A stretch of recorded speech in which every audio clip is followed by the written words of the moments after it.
Sound speeds. Welcome to another reaction video. Now, I'm not going to waste any more time. Let's jump right into our content. Pasting into Firefox this time, and 5 writing platforms that pay beginners. I don't know why this was sent to me. I'm going to hit play before I go through the intro because... Good afternoon. Now I know why it was sent to me. It's because of this microphone. This lav is clipped onto a pencil. It's bad enough that people handhold their lavs. This one is clipped onto a pencil, and look at this cable. Oh no. That is total garbage. So, am I going to watch this entire thing? Nope.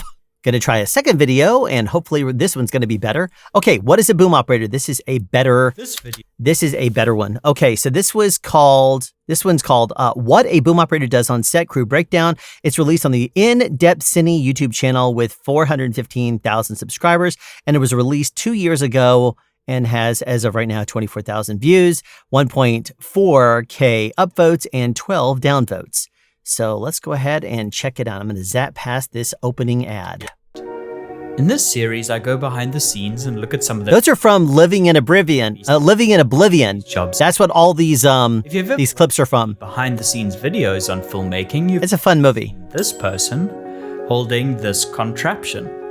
In this crew... I have no idea what that thing is. Position in the sound department. Oh, that's from 1917, I believe. To break down what they do, their average day on set. Yep, okay. Tips which they use to be the best in their field. Oh, okay. So he's going to go over things that are going to show us what makes us the best in the field. Swinger or first assistant sound is responsible for... I hate first assistant sound. I know that they use that term in the UK, and I know that's something that they're pushing for here in America, mainly by sound mixers, because they like the idea of having a first assistant sound and a second assistant sound. But to me, it's extremely annoying because sound people are a team.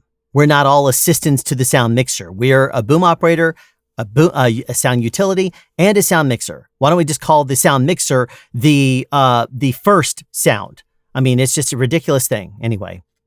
Placing the microphone on a set in order to capture dialogue from the actors or any necessary sounds in a scene. They do this by connecting a boom mic or directional microphone to a boom pole. Okay, well, let's hear what he says. The mic is then connected either with an XLR cable or wirelessly to a sound mixer, where the sound intensity is adjusted to the... Technically, the sound mixer is not this thing. Well, that is actually a sound mixer. That's also a recorder. But actually, is that a recorder? That is not...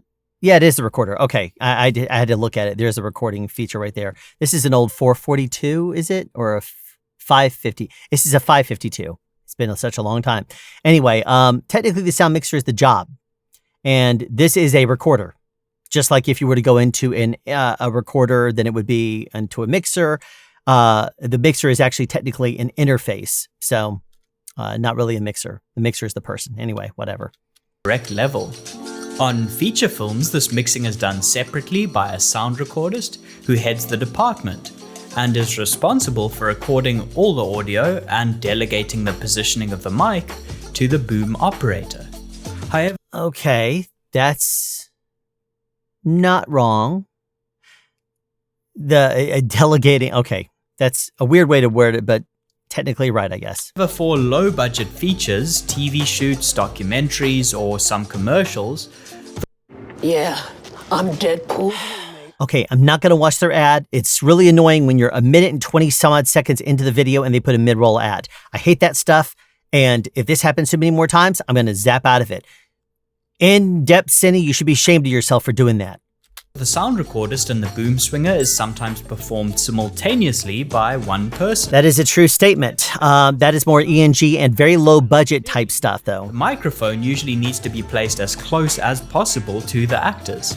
Okay, I like how he said that microphone usually needs to be as close as possible to the actors. That is important to note because it's not always. If the shot is like this, you don't necessarily put the microphone right at the very edge of the frame, then it's going to be too close. And depending on the kind of microphone, it could be like proximity effect centric central. The reason you don't want to do that is it's extremely distracting to an actor when it's that close.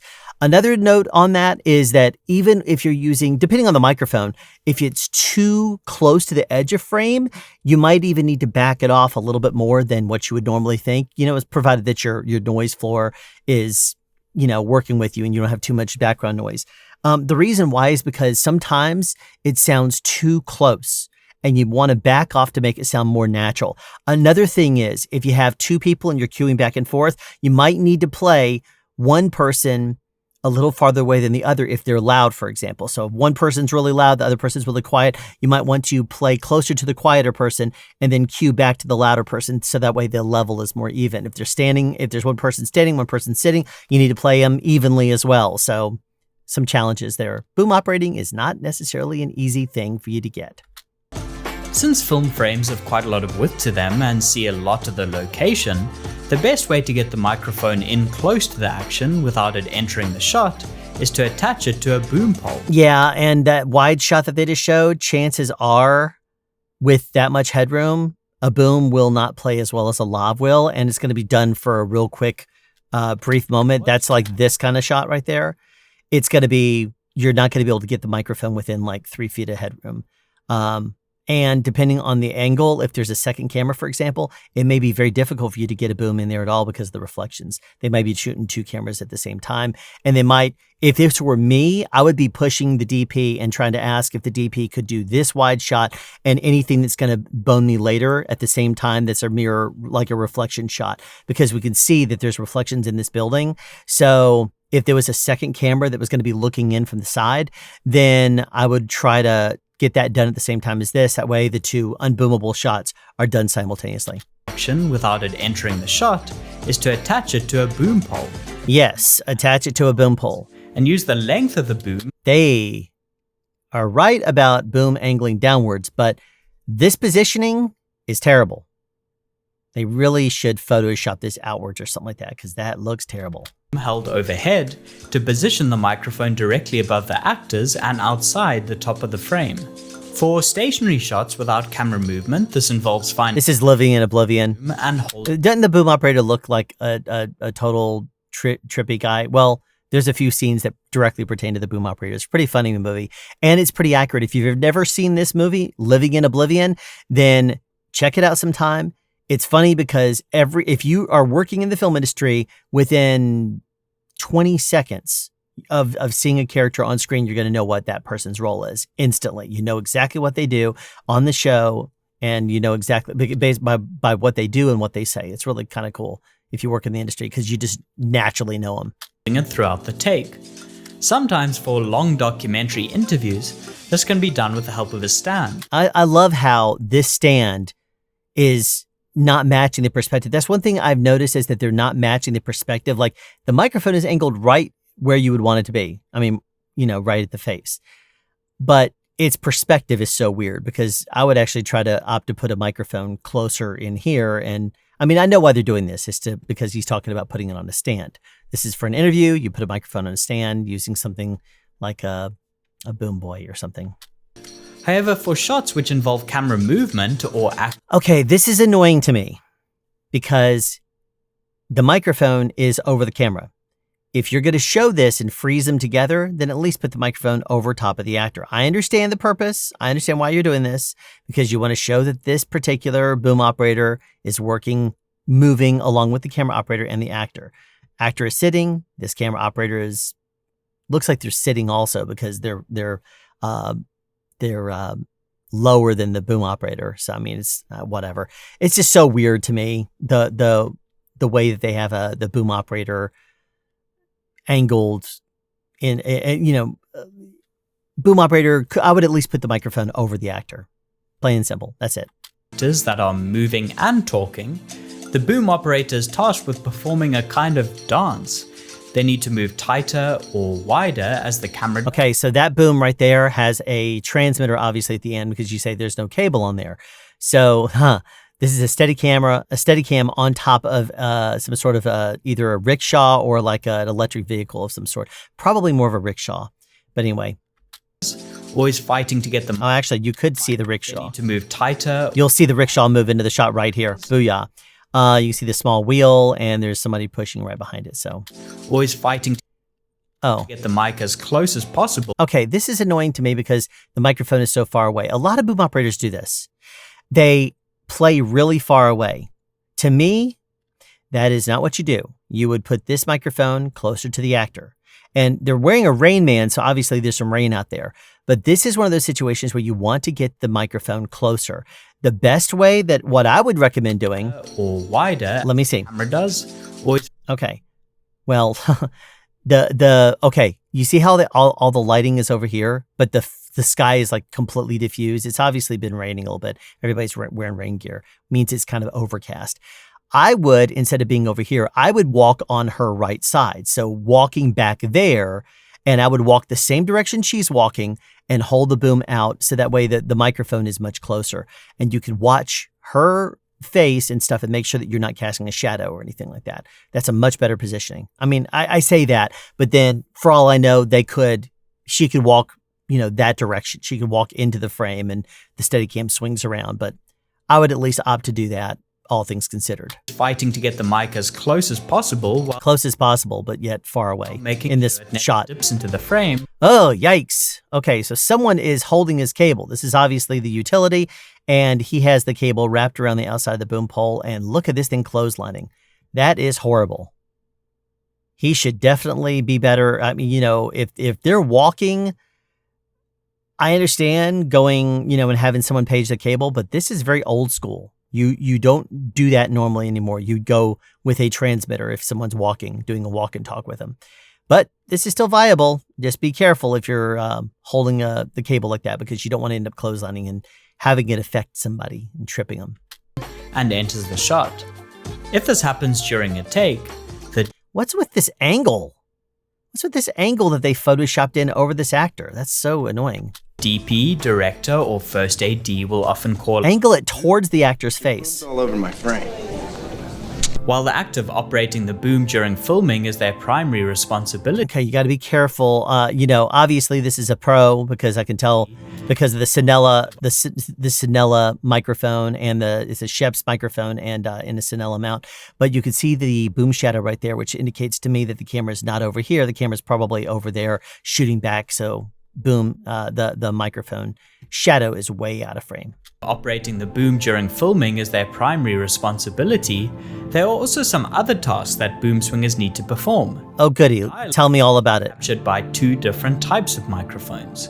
The boom mic, as we mentioned, as well as lapel or lav microphones. These are Yes. microphones which are strapped directly onto the actors with a clip Strapped on. and adhesive tape. They are usually positioned under Yikes. This video was released when? 2 years ago. And yet they're using a football and oddly using a football upside down. They're using a strain relief loop, which is fine, holding on with moleskin. This is a terrible placement this is a terrible way to do this. Terrible. Terrible, terrible, terrible. First of all, this is a shirt that you would pull over and then button up. So this configuration right here may be covered up by the extra fabric and stuff like that. But this is not what you would do because it's going to be under two. If it's centered in the chest, you see how this is like double thick right there because it's folded back. The same thing happens on this side. So if it's covered underneath there's going to be 4 layers of this cloth that this lav is going to be right under. You don't want to do that. So this configuration is not one I would use. If you're wanting to know how I would do this kind of a scenario, I do offer a Pro Lav class available for purchase. I'll put a link down in the description if you want to send me an email about it. At least I'll put a link to the class for purchase announcement to that class in the description. clothing near the chest or throat area so that they will pick up intimate sound, but Obviously, this configuration here is more for like an interview or something like that because you wouldn't want to put it on the outside of a shirt. sound to a receiver that is then connected to a sound mixer where the audio feed is recorded. The boom operator Yeah, is usually that's not responsible for wrong. connecting this lab microphone to the necessary actors. It's best practice to always inform and explain how you'll be attaching the mic to the actor, as it can be a bit invasive. Well, Experience normally, aware of this, but it's still professional to ask their permission before touching them. okay, there's a whole protocol and a procedure. You don't just walk over to actors and say, hey, I'm going to, pro actors, there's a procedure you follow, basically. The best way for me to put it, there's a procedure. When they come to you, there's a set etiquette we have to follow and make sure that we do this every single time with every single actor until they become comfortable with us. And once they become comfortable with us, some people will just walk over and instantly throw their shirt open or instantly lift up their shirt. There are all kinds of different protocols that we will follow depending on if they're a minor, if they're a woman and you're a male utility, or a woman and you're wiring a male or a female. There's different scenarios in how you would do it. So it's not just one way to do it, but one to at least give you that insight. Or putting on a lav mic. The boom operator also assists the sound recordist with any necessary technical builds or changes, such as switching out batteries or attaching a locket box. Okay, on a very low budget show, the boom operator is going to play the role of the sound utility.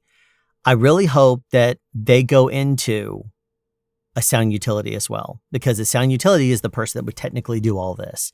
And showing alkaline batteries, no sound person would ever use alkaline batteries on a locket box or anything like that. I mean, you could technically, I don't know any sound mixer that does. If they use alkalines at all, it is more, even in the modern era, I don't really know mixers that do. They used to use alkaline batteries in slates, but now most of the time people use rechargeables, or they use like lithiums that are already partially spent. So like if they come out of a transmitter, they will put those into a slate. But then most slates this day and age, they also have proprietary batteries. So for synchronizing time code onto the camera. Nope. And another mid-roll ad. Boom operator will 5 minutes in. of the shooting schedule and sides. This lists what The shooting schedule. Why would you refer to it as the shooting schedule? It's a call sheet. You do mention it, but you say shooting schedule. And the sides, please tell us what sides are. what scenes are planned for the day, and pages from the script with dialogue for those scenes. Okay. They'll read the sides to see what dialogue needs to be recorded and what actors need to be mic'd up. More so than that, we're going to get an idea of the way the scene progresses. We're going to also look at it and analyze it to see if there's any other sound-related things that we should capture.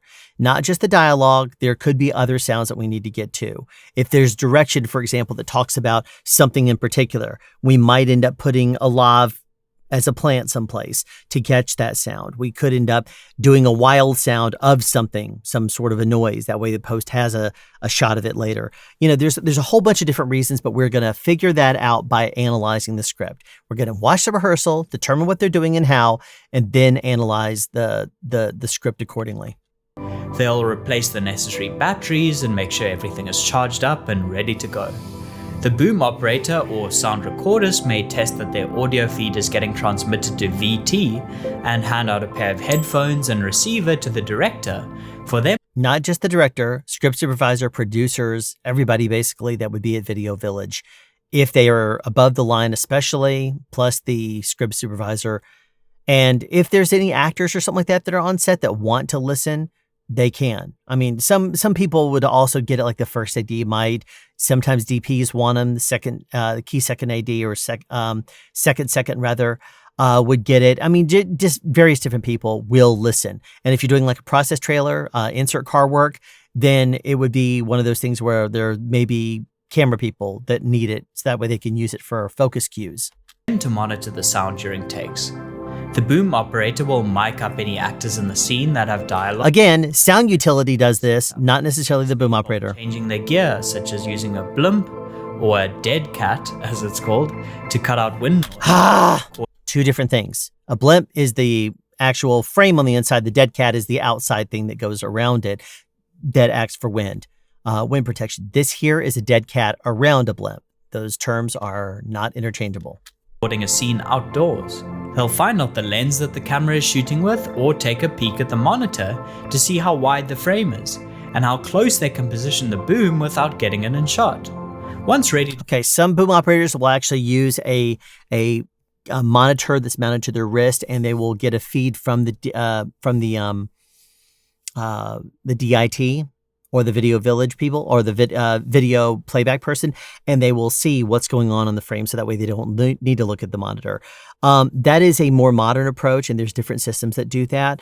Most of the time, though, I would still suggest that if you know the focal length, that camera is a 27, not only did it tell us there's a 27 right there, I would still suggest talking to the camera operator to make sure that you know which direction they're pointing it, because the camera operator may be holding higher than standard headroom for some artistic shot. Ask Mr. Robot or something.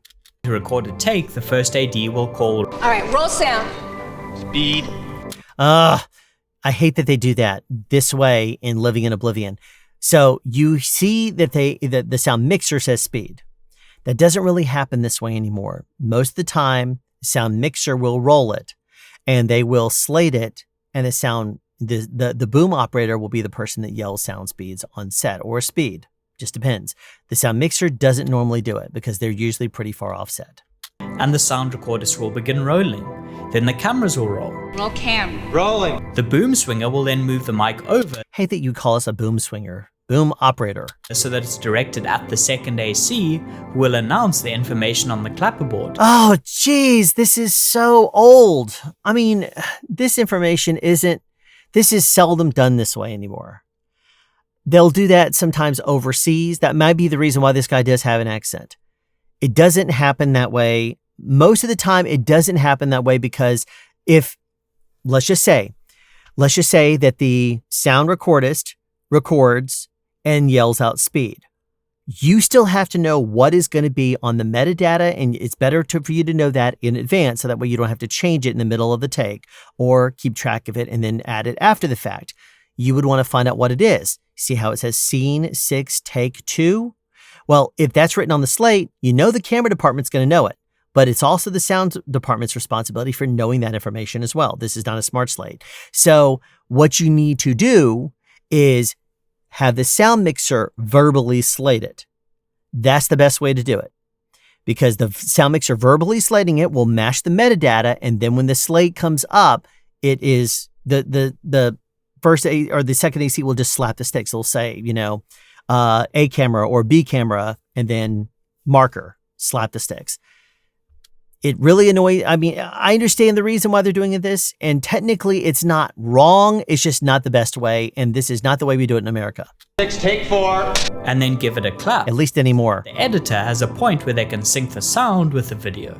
Okay. Again, we use smart slates. We use time code this day and age, so we don't use it dumb slates and stuff like that. If you're using a dumb slate, then yes, you would do it with an audible and video visual cue at the same time. But you don't do that. In modern era, we use time code, and it automatically synchronizes itself up because the metadata from the time code box is added to the camera, which keeps it in sync with the sound recording equipment. So that way the audio and the video is in sync. It's added together in post. They press a button and it synchronizes. That's the way it is.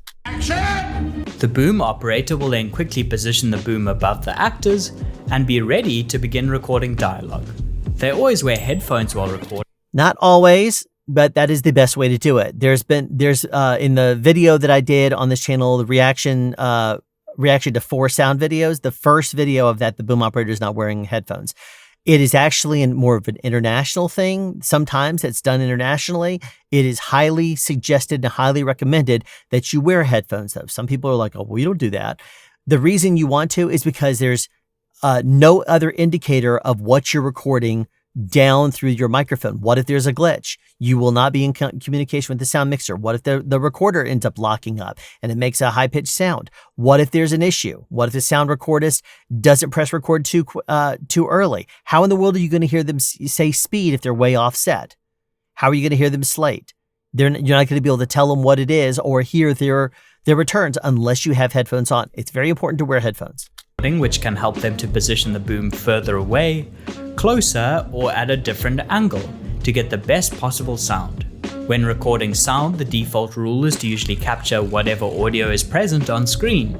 So for wider shots where multiple actors are in the frame, the boom swinger... It's so irritating to me to see where this microphone is in relation to them. I would actually, instead of having it being angled this really weird way, I would actually shrink this down, Photoshop at the right angle, and place it where it should be at the right angle.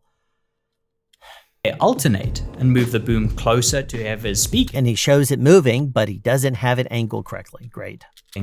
positioning the mic back and forth as the actors exchange dialogue. Then for close-ups where only a single actor is on screen, they will usually focus only on recording sound for that one actor alone. Depends. Sometimes sound mixers want all the off-camera dialogue. Sometimes they want all the on-camera dialogue. Sometimes they want everything. Sometimes they will always throw a second boom in there and constantly record everything twice. If they're this close, then it doesn't take anything for you to cue back to get that actress as well. They're practically in front of each other. Might as well cue and add her as well. Protect the on-camera by cueing the microphone there and make sure you got them all the time, but you can still get her because she's only like a foot away from him. When the camera switches to a close-up of the neck, You do the exact same thing, but the opposite direction. Yes. By doing this, they will then have a clear dialogue for both actors, which the editor can use at their discretion. Provided that there's no overlaps. Able to capture a certain sound effect or a certain line of dialogue during a scene, Get it wild. the actor aside between setups and record what is known as wild sound. Wild lines, yes. Isn't recorded with any specific video footage, but which may be synchronized or used later. Okay, not always. Sometimes what we'll do is, like, for example, if we're doing a superhero movie and they wear a mask on the bottom of their face, or let's just say we're doing a scene and there's people wearing COVID masks, or we're doing a scene and people are wearing like bandanas, robbers, for example, old school robbers, something like that where their mouth is covered up, it's going to muffle when we catch them. And it might be if they're wearing some sort of a superhero mask, we might not be able to see their mouth at all because it's hidden behind plastic and, accessories, and their mouth would just be. So what you do is once the performance is dialed in, and everything is done, before you change out of that location and move on to the next scene, you record the wild lines on that person. You play the scene again and you boom that person, but without the mask. The reason you do that is because you want their performance dialed in, so that way it's the way that they just got through acting the scene out, and then you play the entire scene again where you just cue your microphone on that person. That will allow post to have the sound that matches the performance for that particular location, so that way they can match it in ambience and that kind of thing. And it's going to be matching that particular scene in every single possible way, including in performance. That's the best way to do it. They may also need to record room tone, a quiet ambient recording of the space without any dialogue. Very seldom will we do Room tone. Well, very seldomly do room tone this day and age, because most of the time what they'll do is when a director says and action, that gap between and action, they can grab that, sample that, make as much room tone as they want to. And by doing that, it's going to also match that particular setup, that angle, that perspective, and everything. Because if they add more lights in that make noise from the wide shot to the tight, and you record room tone, it's not going to necessarily match the entire scene the way that they do with the lighting. So it's just something to be aware of. You do sometimes still record room tone, especially if, like, obviously if post requested, you do it. But normally it's not necessary. The main reason you would use room tone this day and age is if there's an extremely offensive background noise and you want to try to sample it, so that way post has a little bit of a better chance of getting ahead of that in production to try to get rid of any of the background sounds that are annoying. This can be placed as a layer underneath the dialogue in the edit to make the cuts more natural and provide a background noise. What in the world does he do? Oh, they're not doing an actual take. I thought he was booming this sequence. I mean, boom operators don't just relax the boom on their shoulder. This guy is driving me insane. Anyway, I've seen the movie. Didn't trigger me as much last time, but anyway. In this case, the first AD will make an announcement to the set. Nobody move! Roll sound. The crew will Make sure you yell it that way and be extremely... And the mic will record about a minute of quiet ambient. Oh my gosh. Okay, so... Oh, goody. An ad. Getting past that. Okay, so now we're 8 minutes and 11 seconds in, and we've had 3 mid-rolls. I would not subscribe to this channel just on general principle because they're being extremely greedy. Anyway, but regarding room tone, if you record a minute, post will love you for it. You only need a little bit. And the fact of the matter is, most of the time, if you have actors and you have the crew on set, they're not going to be standing still for a room tone. They're going to, if it's at the end of the day, for example, you may have the director of photography or something like that whispering in the background. You may have the DP on set that's going to be like dancing or something like that. You're going to hear all the clothing noise. It's annoying, but sometimes it's reality. Sometimes crew members are going to think they're being quiet by moving around in the background and moving things around. Highly annoying. Anyway, not going to say anything more to that. It's extremely annoying when that happens, though. If I'm going to be recording my room tone, let me record my room tone. Shot will be unusable. One of the most valuable skills for boom operators to know is how wide a frame is. Which, If you're starting yes. out, it's useful to look at the framing on a monitor and find what is called an edge of frame.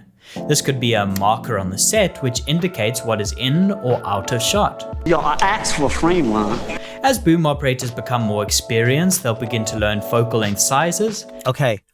Yes, focal length sizes and stuff does help, but also keep in mind that sometimes there's more artistic shots holding too much non-traditional headroom, or they may be shooting in some sort of an aspect ratio where they're protecting the above area above the frame. And they may say, don't put the microphone in that area too, in case we need to reframe. Sometimes things like that happen in post, which is annoying to me. And I'm sure it's annoying to the camera operators too, because a camera operator has been usually around the industry for a long time. They know how to frame up a shot the way that it needs to be for the director and the DP on set.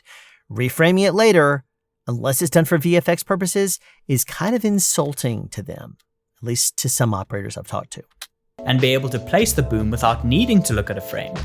For example, if they know how wide a 35mm lens is, then they can imagine its field of view and be sure to Just got to be careful if the camera moves or if the camera swings around or something like that. Sometimes they'll go down and look up, or they'll go up higher at some point. This shot can change and change often. So you got to be aware of that. stay out of it. As space on a set can sometimes be limited, it's useful to find the best position to stand before shooting begins. When finding a position, it's important to be mindful of how the Jeez, microphone is so high. Maybe it's done for shadows and stuff like that. But even in this sequence here, you know that this is a tight frame because you can see the actors right there. Putting the boom that high, I don't know if this is actually married to this sequence or if this is photoshopped in later, but if that's the actual way the boom operator is playing it, he's overshooting them and he's way too high. stand before shooting begins. When finding a position, it's important to be mindful of how the camera and actors will move and to identify any lights that may cast shadows or reflective surfaces that will pick up the mic in shot. Yeah, which you learned from watching the rehearsal and then watching them set up the shot. That's what you got to do as a boom operator. You got to watch all that stuff. You don't ever leave set unless it's very briefly for some particular purpose, like going to the restroom or to fill in a sound mixer on something. Always make sure to never position the boom between a light source and a character, as it will cast a shadow of the gear in the image. Adjusting That is usually correct. If it's a very big, open, wide source, you can sometimes do that because it's going to be too soft for you to ever see a shadow. for the boom so that it has enough reach, but isn't overextended, will also save space and mean it stays out the way of other crew members, gear, or lights. Well, Boom. that is correct, but sometimes you need to have a little bit more off the backside in order to give you leverage. Something to keep in mind. Mics are directional, meaning that they capture whatever sound they are pointed at most prominently. Any sound behind or off to the side of the mic will be recorded much softer. Therefore, positioning the boom overhead with the mic facing down towards the speaker is most common. Yep. Dialogue scene with two It depends though, because sometimes you would have to you want to angle out to defeat footsteps. Sometimes you might have to angle in order to, to eliminate standing waves between, bouncing between walls and a ceiling or something like that. Boom operators have to cue the microphone in different ways in order to make sure that it's going to be done properly. operator may be able to turn the angle of the directional mic towards whoever is speaking at the time, without See, you can Photoshop the microphone back and forth. They should Photoshop it the entire show. needing to move the position of See, look at this. the pole. If the frame Okay, you didn't show it. operates But yeah, you can see it right there, position out and back in. So if you're going to do that, if the frame absolutely use that frame. room, it is also possible to boom sound from underneath the frame. Provided there's no sounds over top that are going to be, This may sometimes pick up excess aviation noise if any planes pass over. or air conditioning systems or something like that. But yes, that's right. If you've ever operated a boom during a long scene, you'll know that holding it in an awkward position can get surprisingly heavy surprisingly quickly. Yes. And I like where he is playing it right there. I am not happy with the fact that he is putting all that weight right on his neck, which is going to hurt like crazy as he gets older. The solution is to either spend more time at the gym or find positions that better mitigate the weight of the mic pole, such as resting it on a shoulder or on the head. I hope you enjoyed this episode. All right. So, yeah, living in Oblivion and Nightmare Alley. Okay. So, some outdated information. It's not technically wrong, just not the way we normally do it this day and age. And being that the person who is presenting this video is out of the country, they have an accent, then it may be that they use that technique in their country still, but we don't necessarily do that in America. So be aware that there are different systems out there. So thank you for tuning into this episode of Sound Speeds. Be sure to tune in the future for more sound-related reaction videos, sound tips and tricks, and as always, sound advice. Have a question you'd like answered or want to add something? Be sure to write it in the comment section down below. You can also make a suggestion for future topics of discussion. Again, comment section down below, or you can email me at soundspeeds@yahoo.com. Be sure to subscribe and turn on notifications so you won't miss out on future sound advice.